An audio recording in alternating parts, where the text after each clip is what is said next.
योद्धा अश्वत्थामा। अश्वत्थामा द्रोणाचार्य का पुत्र था। कृपि उसकी माता थी। पैदा होते ही वह अश्व की भांति रोया था, इसलिए अश्व की भांति स्थाम शब्द करने के कारण उसका नाम अश्वत्थामा पड़ा था।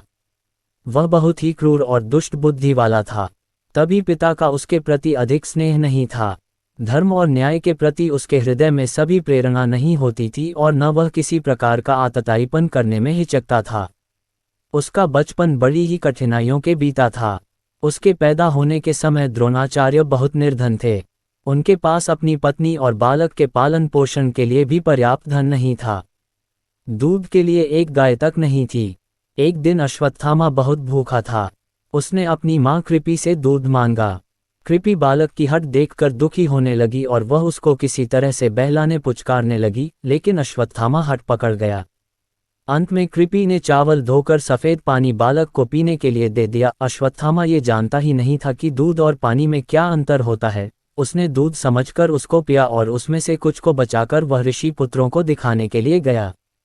ऋषि पुत्रों ने चावल के पानी को पहचानकर अश्वत्थामा का उपहास करना आरंभ कर दिया। तब अश्वत्थामा को पता लगा कि माता ने उसे अन्य वस्तु देकर बहका दिया था। वह जाकर कृपि की गोद में रोने लगा। कैसी असह्य वेदना हुई होगी कृपि को उस समय, जबकि उसने निर्धनता के कारण अपने पुत्र से ही छल किया था। बाल्यावस्था के पश्चात यौवनावस्था तो अश्वत्थामा की पूर्ण वैभव के बीच कटी थी। द्रोणाचार्य को द्रुपद का आधा राज्य मिल गया था, फिर वे पांडवों और कौरवों के गुरु हो गए थे, जिससे उनको अपार द्रव्य मिलता था। अश्वत्थामा ने एक बार कहा भी था कि मुझे किसी वस्तु का अभाव नहीं है, धन धान्य राज्य संपत्ति सभी कुछ मेरे पास है। इसके पश्चात तो अश्वत्थामा का सम्मान बढ़ता ही चला गया, लेकिन महाभारत युद्ध के पश्चात फिर उसको दैव का अभिशाप सहना पड़ा। अश्वत्थामा महान योद्धा था। एक बार भीष्म पितामह ने उसकी प्रशंसा करते हुए कहा था, अश्वत्थामा महारथी हैं, धनुर्धारियों में श्रेष्ठ, विचित्र युद्ध करने वाले और दृढ़ प्रहार करने वाले हैं। युद्ध क्षेत्र में तो साक्षात यमराज जान पड़ते हैं, किंतु उनमें एक दोष है, उनको अपना जीवन अति प्रिय है। मृत्यु से डरने के कारण वे युद्ध से जी चुराते हैं। इस कारण न तो उन्हें रथी मानता हूं और न अतिरथी। भीष्म पितामह ने अश्वत्थामा की तीखी प्रशंसा की है। सचमुच वह इतना ही शूरवीर था, लेकिन मृत्यु से डरने वाला कहकर भीष्म ने उसके चरित्र पर धब्बा लगाया है, जबकि वह इतना डरपोक भी नहीं था जो मृत्यु से डरता हो। कई बार उसने युद्ध क्षेत्र में आकर शत्रु का सामना किया था। एक बार कर्ण पर ही रुष्ट होकर वह अपनी जान की परवाह न करते हुए तलवार लेकर टूट पड़ा था। एक समय की बात है, कौरवों ने विराट की नगरी पर आक्रमण करने का विचार किया। उस समय बहुत से अपशकुन होने लगे, जिन्हें देखकर द्रोणाचार्य ने कहा, इस समय हमें युद्ध करने के लिए नहीं जाना चाहिए, क्योंकि लगता है हम अर्जुन को पराजित नहीं कर पाएंगे। अर्जुन की यह प्रशंसा द्रोणाचार्य के मुंह से सुनकर कर्ण के हृदय में आग सी लग गई। जब उससे यह नहीं सहा गया तो उसने द्रोणाचार्य से कटु बातें कहना आरंभ किया और साथ में वह अपनी वीरता का दंभ भी भरने लगा। इस समय अश्वत्थामा ने बिगड़कर सभी कौरवों तथा कर्ण से कहा, निर्दय दुर्योधन के सिवा कौन क्षत्रिय कपट के जुए से राज्य पाकर संतुष्ट हो सकता है? बहेलिये की तरह धोखेबाजी से धन वैभव प्राप्त करके कौन अपनी बढ़ाई चाहेगा? क्या तुमने जिन पांडवों का सर्वस्व छीन लिया है, उनको कभी आमने सामने युद्ध में हराया भी है? किस युद्ध में पांडवों को परास्त करके तुम द्रौपदी को सभा में घसीट लाए थे?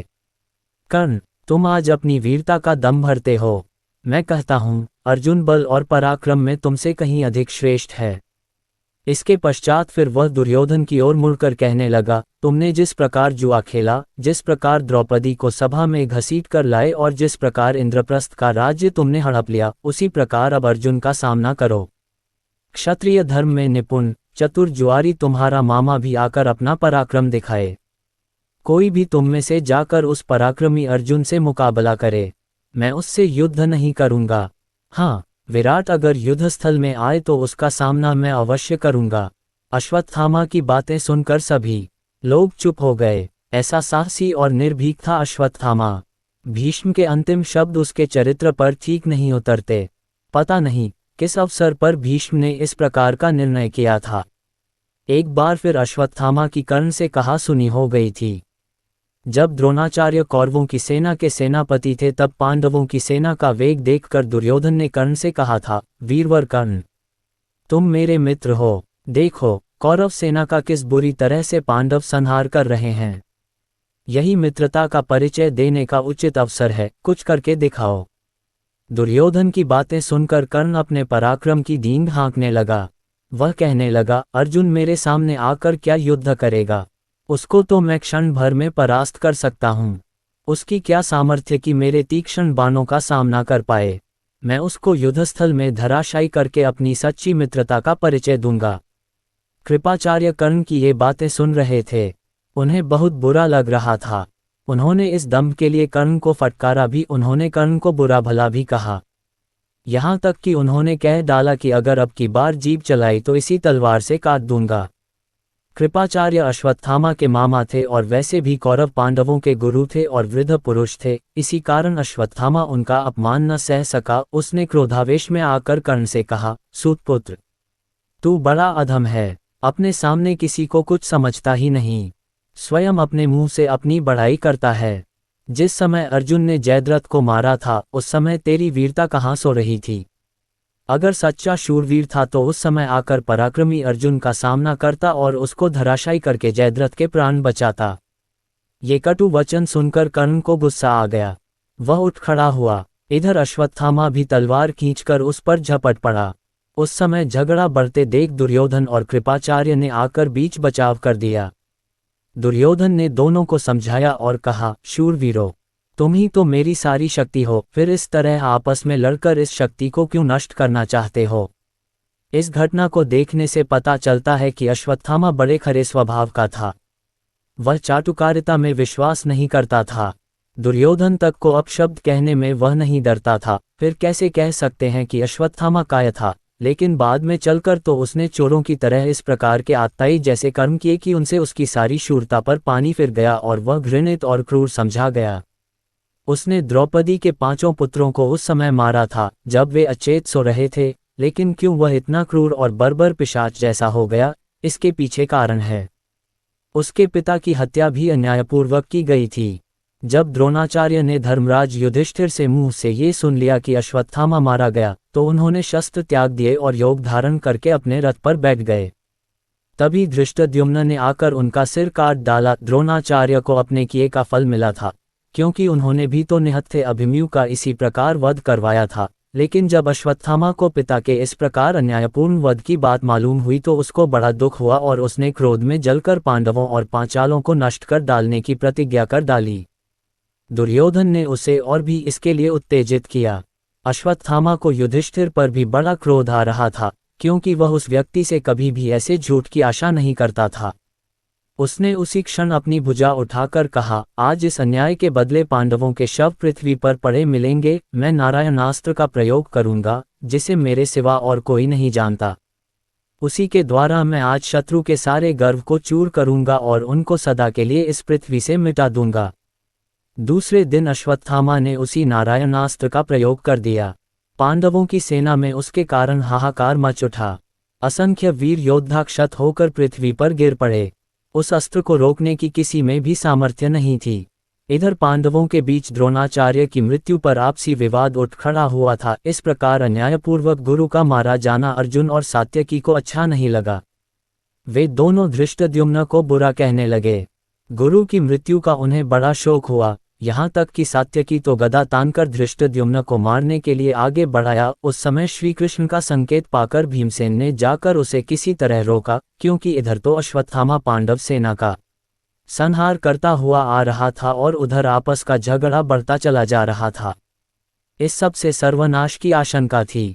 गुरु की हत्या के लिए किसी ने तो स्वयं युधिष्ठिर तक को दोषी ठहराया। तब धर्मराज ने आवेश में आकर धृष्टद्युम्न से कहा, तुम पांचालों की सेना लेकर भाग जाओ, वृष्णि, अंधक आदि वंशों के यादवों के साथ सात्यकी चले जाएं। श्री कृष्ण अपनी रक्षा आप कर लेंगे, अन्यथा सैनिक युद्ध बंद कर दें। मैं भाइयों के साथ जलती आग में भस्म हो जाऊंगा। मैंने झूठ बोलकर आचार्य का वध करवाया है, इसी कारण तो अर्जुन मुझ पर रुष्ट है। इससे तो मैं अपनी जान देकर अर्जुन को सुखी करना चाहूंगा। भला आचार्य ने हमारे साथ क्या कम बुरा सलूक किया है। अनेक महारथियों ने अकेले अभिमन्यु को निहत्था करके आचार्य के सामने ही मार डाला था। द्रौपदी की दुर्गति भी इन्हीं के सामने हुई थी। दुर्योधन के थक जाने पर आचार्य ने ही उसे अभेद्य कवच बांधकर हम लोगों पर आक्रमण करने भेजा था।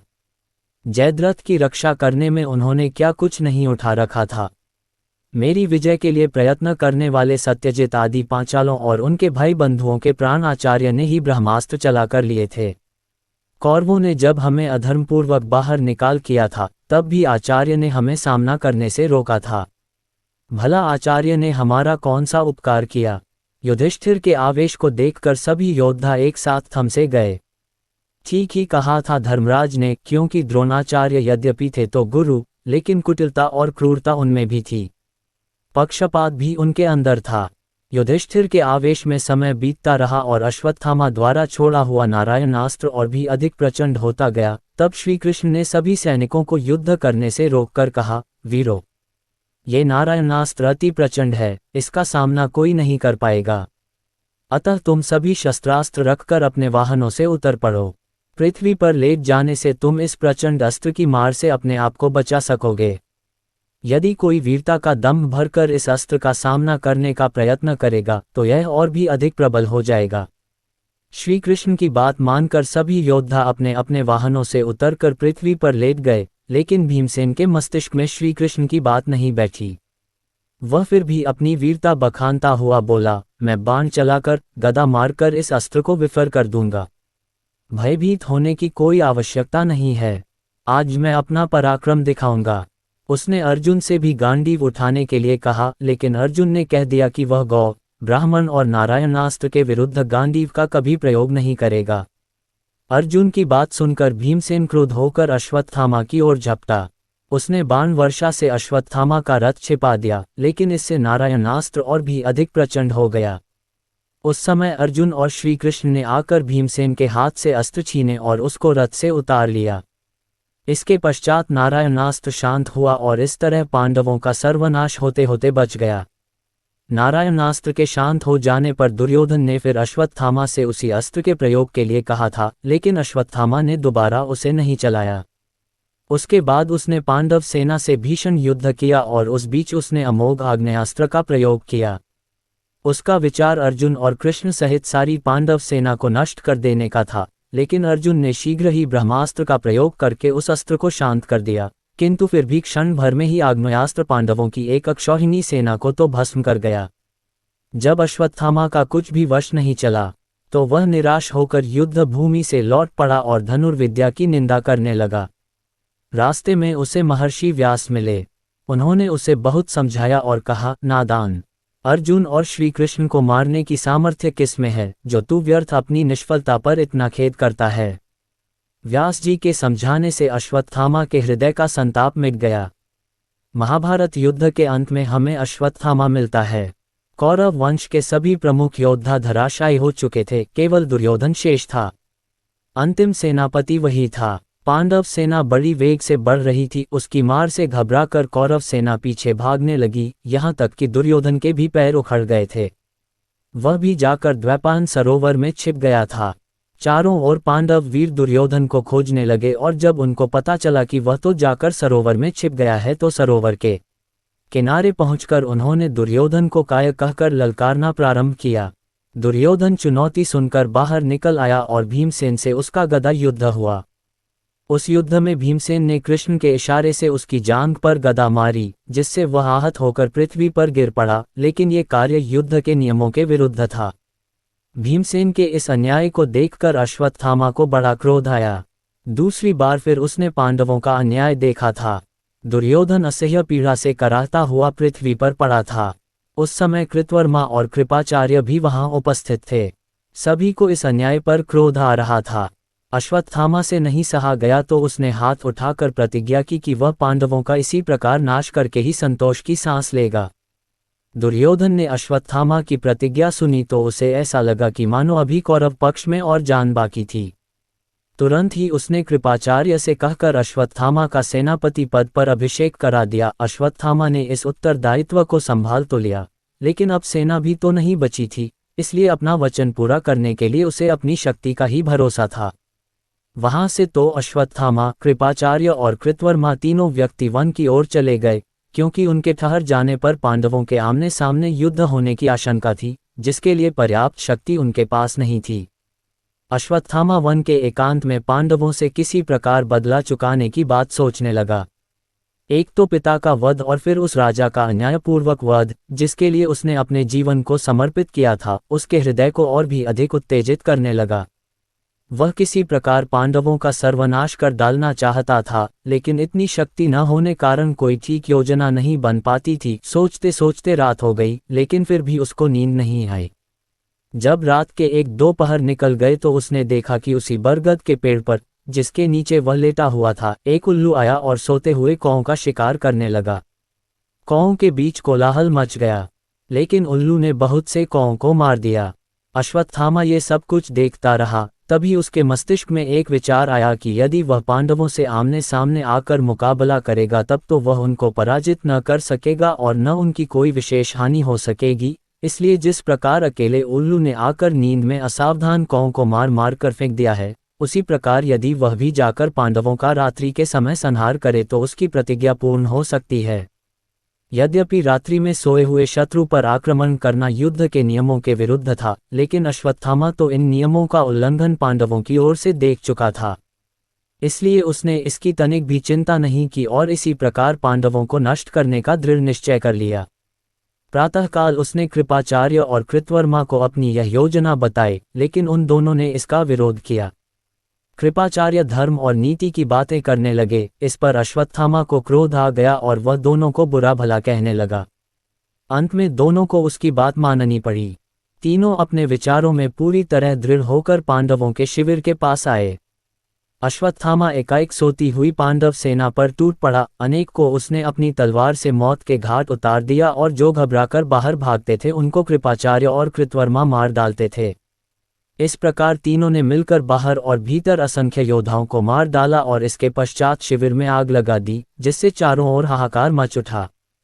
किसी प्रकार अश्वत्थामा ने अपने बाप के हत्यारे धृष्टद्युम्न को भी खोज लिया और उसका गला घोंटकर मार डाला। द्रौपदी के 5 पुत्रों को भी उसने उसी समय मार डाला। अश्वत्थामा का क्रोध उस समय इतना प्रचंड हो उठा था कि न्याय, दया, धर्म आदि तो उसकी दृष्टि से मानो पूरी तरह ओझल हो चुके थे।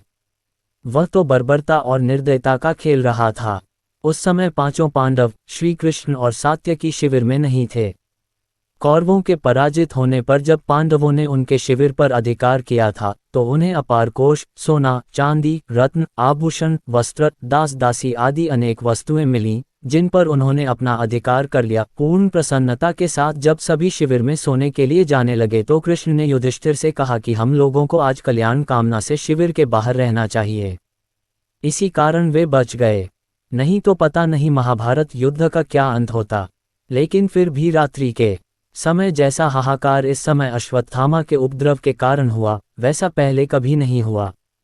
इसका कारण था कि सभी वीर अधिकतर तो युद्ध के नियमों का पालन करते ही थे। तभी तो संध्याकाल समाप्त हो जाने पर कौरव पांडव एक दूसरे के शिविरों के भीतर जाते थे और पूर्ण सौहार्द के साथ बातें करते थे। फिर इस तरह चोर की तरह आक्रमण करना वीरता की गरिमा पर एक धब्बा है। क्षत्रिय कभी भी इस तरह शत्रु का संहार करके गर्व अनुभव नहीं करता, लेकिन अश्वत्थामा ने किसी प्रकार अपना बदला चुका लिया और यह भीषण हाहाकार मचाकर वह दुर्योधन के पास पहुंचा और कहने लगा, दुर्योधन, मैंने तुम्हारे प्रति किए अन्याय का बदला पांडवों से चुका लिया है। मैंने उनके शिविर में आग लगाकर उनका सर्वनाश कर डाला है। 5 पांडव, श्री कृष्ण और सात्यकी तो अवश्य बच रहे हैं, क्योंकि वे शिविर में नहीं थे। बाकी सभी को मैंने यमलोक पहुंचा दिया है। वीरवर, अब संतोष धारण करो। मनुष्य तो क्या, पशु और पक्षियों तक को मैंने शिविर में मार डाला है। पांडव अपनी विजय पर खुशियां मना रहे होंगे, लेकिन जब इस सर्वनाश की बात सुनेंगे तो वे अपनी सारी खुशी भूल जाएंगे। अश्वत्थामा की यह बात सुनकर दुर्योधन मानो असह्य पीड़ा की मूर्छा से जाग पड़ा। उसने अश्वत्थामा की प्रशंसा करते हुए कहा, वीर अश्वत्थामा, आज तुमने मेरी आत्मा को संतुष्ट किया है। तुमने वह काम किया है जिसे तुम्हारे पिता द्रोण, भीष्म पितामह, कर्ण आदि कोई भी महारथी नहीं कर पाए। पापी धृष्टद्युम्न को तुमने मार डाला। ये सुनकर तो मेरी छाती ठंडी पड़ गई है, क्योंकि उसी पापी ने गुरुदेव की अन्यायपूर्वक हत्या की थी। फिर उसके साथ शिखंडी को भी मारकर तुमने बड़ा ही श्रेष्ठ कार्य किया है, क्योंकि उसी को सामने करके तो अर्जुन ने पितामह को गिराया था। सच, मुझे अब अपनी पराजय पर तनिक भी खेद नहीं है। मैं पूर्ण सुखी होकर स्वर्गलोक को जाता हूँ। वीरवार, वहीं हम सभी मिलेंगे। ये सुनकर दुर्योधन की श्वास रुक गई। अश्वत्थामा एक तरफ तो दुर्योधन के स्वर्गवास के कारण दुखी होने लगा, लेकिन दूसरी तरफ उसको आज एक असीम गर्व का अनुभव हो रहा था। वह सोच रहा था कि पिता की विक्षिप्त आत्मा आज शांत हो गई होगी, क्योंकि उसके बेटे ने अन्यायों से बदला चुका लिया है। इधर द्रौपदी अपने 5 पुत्रों के शवों को देखकर दुख के कारण पागल सी हो उठी। उसकी गोद एक रात में सूनी हो गई थी। कहाँ तो संध्याकाल में दुर्योधन के धराशायी होने पर उसको अपनी विजय का गर्व हो रहा था, और कहाँ तक आत्ताएं आकर उसकी सारी प्रसन्नता को कुचलकर सदा के लिए नष्ट कर गया। वह करुण क्रंदन करती हुई युधिष्ठिर के सामने आकर गिर पड़ी। इसी समय भीमसेन ने उसे संभाल लिया। द्रौपदी ने उसी बीच उठकर कहा कि जब तक मेरे लालों का हत्यारा वह पापी और दुराचारी अश्वत्थामा नहीं मारा जाएगा, तब मैं अन्न जल ग्रहण नहीं करूंगी। उस अन्यायी के माथे में एक महामणि है। जब तक कोई उसे लाकर मुझे नहीं दे देगा, तब तक मुझे यह विश्वास नहीं हो पाएगा कि वह दुष्ट मारा गया। द्रौपदी की यह बात सुनकर भीमसेन अपनी गदा उठाकर अश्वत्थामा के पीछे दौड़ा। पूरे आवेश के साथ भीमसेन के चले जाने के पश्चात श्री कृष्ण ने युधिष्ठिर से कहा, धर्मराज, भीमसेन की रक्षा का उपाय करना चाहिए, क्योंकि अश्वत्थामा के पास ब्रह्मशिर अस्त्र है, जिससे क्षण भर में सारा भूमंडल नष्ट हो सकता है। गुरु द्रोणाचार्य ने यह अस्त्र अपने प्रिय शिष्य अर्जुन को ही दिया था, लेकिन जब अश्वत्थामा को इसका पता चला तो वह दुखी होकर पिता से उसको भी उस अस्त्र को सिखाने के लिए कहने लगा। द्रोणाचार्य को अपने पुत्र पर विश्वास नहीं था, क्योंकि वे जानते थे कि यह क्रूर प्रवृत्ति वाला अश्वत्थामा कहीं भी अस्त्र का दुरुपयोग कर सकता है। इसी कारण उन्होंने पहले उसे इसका प्रयोग नहीं सिखाया था, लेकिन उसके अधिक हट करने पर उनको सिखाना पड़ा। फिर भी उन्होंने उससे वचन लिया था कि वह इसका दुरुपयोग नहीं करेगा, विशेष संकट पड़ने पर ही वह इसका प्रयोग करेगा। अश्वत्थामा ने वचन देकर वह अस्त्र सीख लिया। अब उसी का सबसे बड़ा भय है, क्योंकि अश्वत्थामा को उचित और अनुचित का तो अधिक विचार है नहीं। हो सकता है वह आवेश में आकर ब्रह्मशिर अस्त्र का प्रयोग कर बैठे तो सर्वनाश हो जाएगा। मैं आपको उसकी कुटिलता की बात बताता हूँ। एक बार वह द्वारका आकर मुझसे कहने लगा, पिताजी ने महर्षि अगस्त्य से जो ब्रह्मशिर अस्त्र प्राप्त किया है, उसे मैंने सीख लिया है। उसको मुझसे लेकर बदले में मुझे अपना सुदर्शन चक्र दे दो। इस पर मैंने कहा, मुझे तुम्हारे ब्रह्मशिर अस्त्र की आवश्यकता नहीं है। मेरे धनुष, शक्ति, गदा और चक्र में से जिसकी भी तुम्हें आवश्यकता हो ले लो। सुदर्शन चक्र के 1000 लोहे के आरे थे, इस कारण अश्वत्थामा अपनी पूरी शक्ति लगाकर भी उसको उठा नहीं पाया। इससे वह पूरी तरह उदास होकर द्वारका से चला गया। स्वभाव से वह बड़ा क्रूर और निर्दयी है, और धर्म तथा न्याय की भावनाओं का उसके हृदय में तनिक भी स्थान नहीं है। इसलिए मैं कहता हूं कि भीमसेन की इस परिस्थिति में रक्षा करना आवश्यक है। श्री कृष्ण की बात युधिष्ठिर और अर्जुन ने मान ली, और वे दोनों ही उनके साथ रथों पर आरूढ़ होकर चले। उन्होंने जाकर भीम को लौटाना चाहा, लेकिन भीम तो पवन के वेग से बढ़ रहा था। वह बढ़ता हुआ गंगा के किनारे पहुंच गया। वहां ऋषियों के बीच व्यास जी की बगल में अश्वत्थामा बैठा था। उसको देखते ही भीमसेन ने धनुष पर बाण चढ़ा लिया। उसी समय अर्जुन, युधिष्ठिर और कृष्ण भी वहां आ पहुंचे। अश्वत्थामा ने समझा कि ये मिलकर उसका वध करने के लिए आए हैं, इसलिए एक साथ आवेश में आकर उसने पास से ही एक सेंधा उखाड़ा और उस पर दिव्यास्त्र का प्रयोग किया। छोड़ते समय उसने अस्त्र को आज्ञा दी कि कोई भी पांडव जीवित नहीं बचना चाहिए। उस अस्त्र के छूटते ही प्रचंड अग्नि धधक उठी। ऐसा लगता था मानो ये तीनों लोगों को जलाकर क्षण भर में भस्मसात कर डालेगी। ये देखकर कृष्ण ने अर्जुन को इशारा किया, क्योंकि वही इस संकट से सबके प्राण बचा सकता था। गुरु द्रोणाचार्य ने इस अस्त्र को अर्जुन को भी तो सिखाया था। तब अर्जुन अपना गांडीव धनुष लेकर मैदान में कूद पड़ा, और उसने अपने और अपने भाइयों के लिए स्वस्ति कहकर देवताओं और गुरुओं को प्रणाम और अस्त्र से ही अस्त्र का तेज शांत कर देने के लिए ब्रह्मशिर अस्त्र का प्रयोग किया। दोनों ओर से प्रचंड ज्वालाएं धधकती देखकर कोहराम मच उठा। जब अर्जुन ने दोनों महर्षियों को बीच में खड़े देखा तो तुरंत ही उसने अपने अस्त्र को शांत कर दिया, और इसके साथ उसने क्षमा प्रार्थना की, लेकिन साथ में कहा, हे देव, मैं तो आपके सम्मान में अपना अस्त्र शांत कर चुका हूँ, लेकिन यदि अश्वत्थामा का अस्त्र शांत नहीं हुआ तो हमारा सर्वनाश निकट ही है। अब आप ही बताए, हमें क्या उपाय करना चाहिए। अश्वत्थामा अस्त्र को चलाना तो जानता था, लेकिन उसको लौटाने की विधि उसको मालूम नहीं थी। इसी कारण व्यास जी के कहने पर उसने कहा, हे महामुनि, मैं अस्त्र को नहीं लौटाऊंगा, मैं पांडवों का सर्वनाश देखना चाहता हूं। ये बड़े अन्यायी, दुराचारी और पापी हैं। अश्वत्थामा के आवेश भरे शब्दों को सुनकर व्यास जी ने उसे बहुत कुछ समझाया और कहा, मूर्ख मत बन अश्वत्थामा, देख, अर्जुन ने कभी तेरे प्राण लेने की कामना नहीं की। उन्होंने अपना अस्त्र शांत कर लिया है, इसलिए अपने हृदय की सारी कलुष भावना हटाकर अपना अस्त्र शांत कर दे। पांडवों का सर्वनाश तू क्यों चाहता है? क्या तू नहीं जानता कि जिस राज में दिव्य अस्त्र के द्वारा ब्रह्मशिर अस्त्र निष्फल किया जाता है, वहां 11 वर्ष तक पानी नहीं बरसता। यही कारण है कि अर्जुन समर्थ होते हुए भी तेरे अस्त्र को नष्ट नहीं करते। सभी का कल्याण सोचता हुआ तू अपने अस्त्र को शांत कर दे और तेरे मस्तक में जो मणि है उसे देकर युधिष्ठिर से समझौता कर ले। इस पर अश्वत्थामा बोला, हे महर्षि, यह मणि तो संसार में अद्वितीय है, कहीं भी इस प्रकार की मणि नहीं मिल सकती। अगर यह किसी के पास हो तो शस्त्र, रोग, भूख, प्यास आदि की पीड़ा नहीं होती। देवता, राक्षस, नाग और चोर इत्यादि कोई भी किसी प्रकार नहीं सताता। आपकी आज्ञा का उल्लंघन मैं कभी नहीं कर सकता। यह मेरी मणि है, आप चाहें तो इसे युधिष्ठिर को दे दें, लेकिन मेरा ये प्रचंड अस्त्र तो उत्तरा के गर्भ पर जाकर अवश्य गिरेगा। अभी तो पांडवों का वंशधर पैदा होगा, मैं उसको नष्ट करके पांडवों के वंश और कुल को जड़ समेत नष्ट कर देना चाहता हूँ। व्यास जी अश्वत्थामा का ये क्रूर निश्चय सुनकर चुप पड़ गए, लेकिन श्री कृष्ण ने कहा, अश्वत्थामा, तुम्हारा दिव्य अस्त्र अपनी सारी शक्ति दिखा दे। गर्भ का बालक मृत रूप में ही पैदा होगा, किंतु फिर भी वह जीवित होकर 60 वर्ष तक राज्य करेगा और पांडवों की वंश परंपरा को आगे बढ़ाएगा। कौरव वंश के परिक्षीण होने पर उसका जन्म होने के कारण उसका नाम परीक्षित रखा जाएगा। कृपाचार्य उसको धनुर्वेद की शिक्षा देंगे। लेकिन अश्वत्थामा, तुम्हें इस निर्दयता और अमानुषिकता का पूरा दंड भरना पड़ेगा। 3000 वर्षों तक तुम्हें निर्जन देश में अकेला भटकना पड़ेगा, कोई तुमसे नहीं बोलेगा। तुम्हारी देह से पीव और रक्त की दुर्गंध निकला करेगी, तुमको कोढ़ और अनेक तरह की व्याधियां हो जाएंगी, जिसके कारण तुम्हारा जीवन निरंतर एक अभिशाप बनकर रहेगा। श्री कृष्ण की बात अटल थी। अश्वत्थामा को दैव ने यही दंड दिया।